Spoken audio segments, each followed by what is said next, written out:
action. In the lead-up to the Paris Climate Summit, countries are declaring their national climate plans that could shift the global emissions trajectory. As ambitious as these pledges may be, they alone will not avoid the worst impacts of climate change. A new report from the Global Commission on the Economy and the Climate finds that working together, national and local governments, businesses, financial institutions, and civil society can help close the gap by 59 to 96% by 2030 and keep global warming within 2 degrees Celsius. Even better, most of these actions would in themselves be economically beneficial. How is this possible?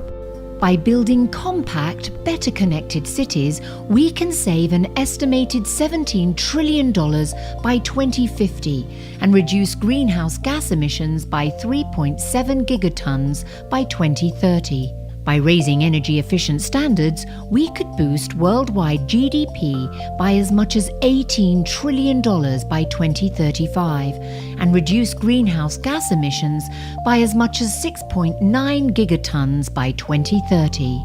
Through emissions reduction standards and market-based approaches for global aviation and shipping, we could save $200 billion in costs annually by 2030 and lower emissions from these sectors.